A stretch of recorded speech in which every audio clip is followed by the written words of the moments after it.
Hi, everybody. This is Lori. Thanks for tuning in. Thanks to my friend Tony for sending me this, and for the High Frequency Radio channel for posting it.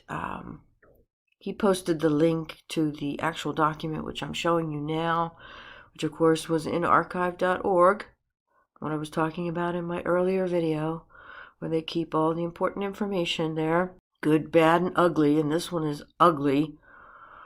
This one really upset me. It was like watching the future of war that I saw on the NASA website years ago, like in 2012. So this is a Rockefeller report from 2010. I'll show you the Rockefeller Foundation. This report was produced by the Rockefeller Foundation and Global Business Network, May 2010. Okay, so the opening of this is President of the Rockefeller Foundation, Judith Rodin, probably related to the sculptor. Here's the middle paragraph here. One important and novel component of our strategy toolkit is scenario planning, a process of creating narratives about the future based on factors likely to affect a particular set of challenges and opportunities. We believe that scenario planning has great potential for use in philanthropy to identify unique interventions, simulate and rehearse important decisions that could have profound implications, and highlight previously undiscovered areas of connection and intersection. Most important, by providing a methodological structure that helps us focus on what we don't know instead of what we already know. Scenario planning allows us to achieve impact more effectively. So they go into more of a definition here about what scenario planning is. Together, a set of scenarios captures a range of future possibilities, good and bad, expected and surprising, but always plausible. Importantly, scenarios are not predictions. Rather, they are thoughtful hypotheses that allow us to imagine and then to rehearse different strategies for how to be more prepared for the future, or more ambitiously, how to help shape better futures ourselves. Okay, so I'm going to skip down to page 18 and just read a few paragraphs and tell me if what we're seeing today isn't pretty much what they wanted all along. Page 18 starts, lockstep, a world of tighter top-down government control and more authoritarian leadership with limited innovation and growing citizen pushback. Remember, this was written in 2010. They write, in 2012, the pandemic that the world has been anticipating for years finally hit. Unlike 2009's H1N1, this new influenza strain originating from wild geese was extremely virulent and deadly. Even the most pandemic-prepared nations were quickly overwhelmed when the virus streaked around the world, infecting nearly 20% of the global population and killing 8 million in just 7 months. The majority of them healthy young adults. The pandemic also had a deadly effect on economies. International mobility of both people and goods screeched to a halt, debilitating industries like tourism and breaking global supply chains. Even locally, normally bustling shops and office buildings sat empty for months, devoid of both employees and customers. The pandemic blanketed the planet, though disproportionate numbers died in Africa, Southeast Asia, and Central America, where the virus spread like wildfire in the absence of official containment protocols. But even in developed countries, containment was a challenge. The United States' initial policy of strongly discouraging citizens from flying proved deadly in its leniency, accelerating the spread of the virus not just within the U.S., but across borders. However, a few countries did fare better, China in particular. Now remember, guys, this is just fiction. It's a projection written in 2010. They say the Chinese government's quick imposition and enforcement of mandatory quarantine for all citizens, as well as its instant near hermetic sealing off of all borders, saved millions of lives, stopping the spread of the virus from earlier than in other countries and enabling a swifter post-pandemic recovery. China's government was not the only one that took extreme measures to protect its citizens from risk and exposure. During the pandemic, national leaders around the world flexed their authority and imposed airtight rules and restrictions, from the mandatory wearing of face masks to body temperature checks at the entries to communal spaces like train stations and supermarkets. Even after the pandemic faded, this more authoritarian control and oversight of citizens and their activities stuck and even intensified. In order to protect themselves from the spread of increasingly global problems, from pandemics to transnational terrorism to environmental crises and rising poverty, leaders around the world took a firmer grip on power. Friends, I cannot stress enough how important a document like this is. It's truly a smoking gun of what we've been warned by Aaron Russo and others is coming. It's part of their plan. We've known it forever. How were they going to get it? It turns out a pandemic is the perfect way to garner more unilateral, unchecked power. Back to the document.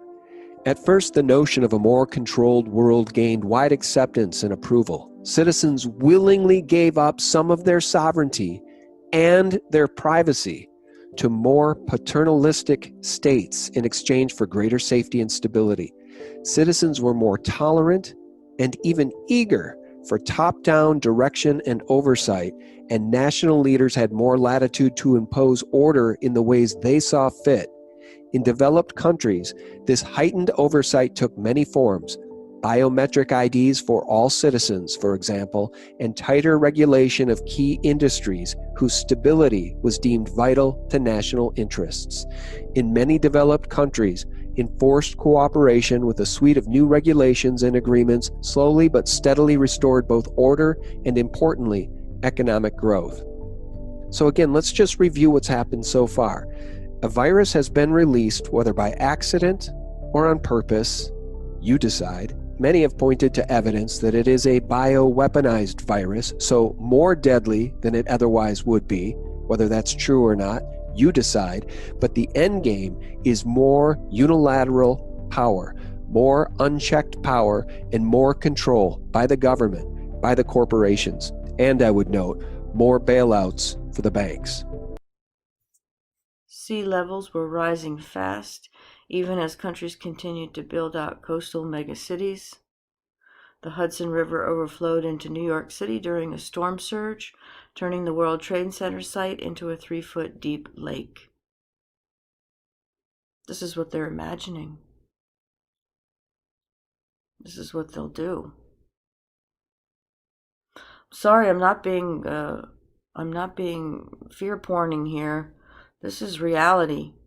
This is the scumbags we live under. I mean, who would do this? Who would do this but evil people planning the demise of the human race? And they see themselves as the heroes and the solvers of all these problems they're creating. They see themselves as philanthropists. How delusional. Criminal networks also grew highly skilled at counterfeiting illicit goods through reverse engineering.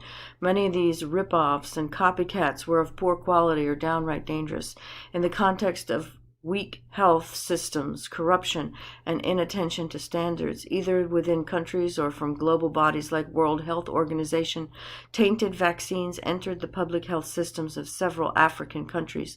In 2021, 600 children of Côte d'Ivoire died from a bogus hepatitis B vaccine in 2021, which paled in comparison to the scandal sparked by mass deaths from a tainted anti-malarial drug years later. The deaths and resulting scandals sharply affected public confidence in vaccine delivery. 2021, nations struggling with resource constraints race to scale synthetic biology. 2028, warlords dispense vital medicines to Southeast Asian community. India-Pakistan water war rages. This is from the section Life and Clever Together. Standing next to his desk at the World Meat Science Lab in Zurich, Alec took another bite of the steak that his lab assistants had just presented to him and chewed it rather thoughtfully. This wasn't just any steak, it was research. Alec and his research team had been working for months to fabricate a new meat product, one that tasted just like beef, yet actually contained only 50% meat. The remaining half was a combination of synthetic meat, fortified grains, and nano flavoring. There was no doubt that meat science, indeed all science, was much more exciting, challenging, and rewarding in 2023 than it was a few decades ago. Can you even believe this? Can you even believe that they systematically do this? I can, but it still makes me want to puke. Okay, so now, what I want to show you. Okay, so see this guy, Dr. Sanjay Gupta?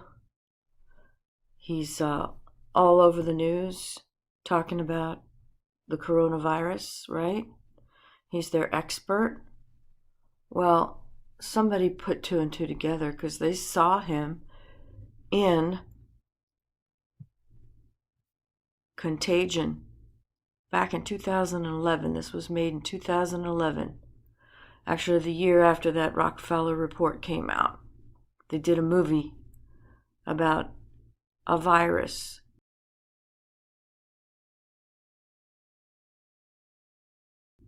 Of what we're going through. So I rented it. And watched it. But check this out. This whole thing has been scripted. The whole thing. The whole virus thing. And watch Gupta in this movie.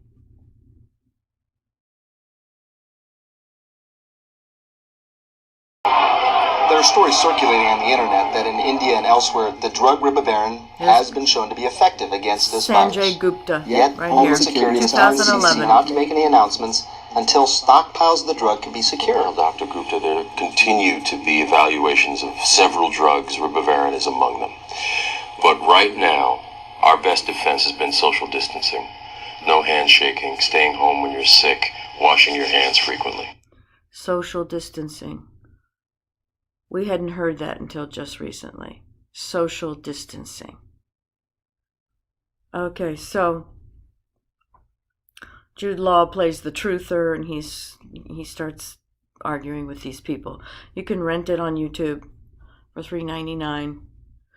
It's total script. This is the script we're doing. This is how they rehearse these scenarios the Rockefeller Foundation puts out. I've been saying this forever, that, you know, these movies are rehearsals. They're the real stuff that happens.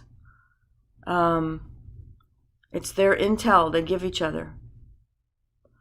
All right, so, and this guy Gupta, he's now the spokesperson for this virus. Let's go look at Dr. Gupta. There he is. Actor. Now, it does say he played himself. But let's just look at his. He's had 4 wins and 5 nominations in Hollywood. He's supposedly a neurosurgeon who just happens to have time to produce Hollywood movies. Let's go to his bio. Sanjay Gupta is a writer and producer known for Contagion, Monday Mornings, and Notorious.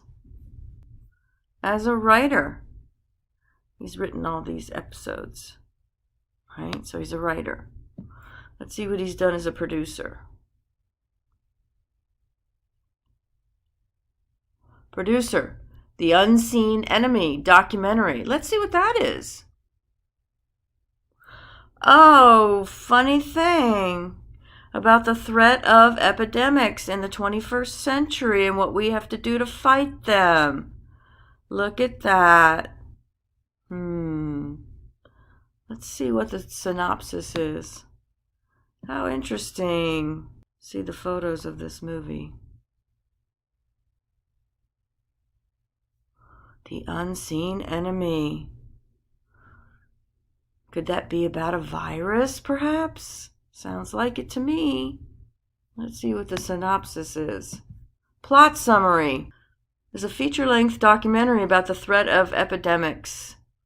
Unseen Enemy is an essential exploration of reasons 21st century populations are experiencing a rash of diseases that were only once outbreaks but have now become full-blown epidemics. This increased risk that we face and the ways society and individuals can work together to reduce that risk are explained to the public through the case studies of 3 epidemics: Ebola, influenza, and Zika. Moving across the globe, we meet doctors, disease detectives, and everyday people who have stepped into the horror of an epidemic and emerged deeply changed. Epidemics bring out the best and the worst of human behavior, with effects reaching far beyond the tolls of sickness and death. Okay, now let's take a look at some of the scenes from Contagion. I'm going to turn the sound off so that maybe I won't get flagged. And what do we see here? Gwyneth Paltrow.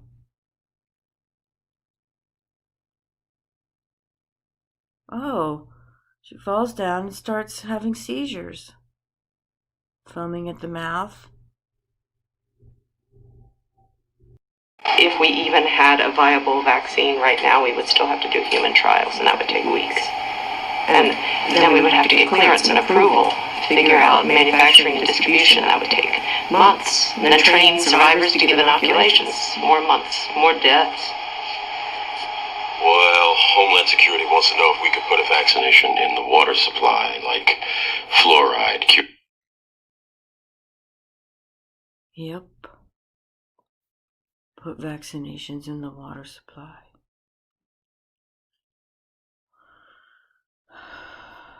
I don't know, folks.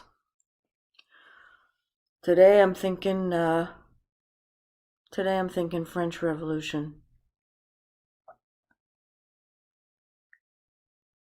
This is very upsetting. These people are psychopaths. We all know that. We're being run by psychopaths. What are we going to do about it?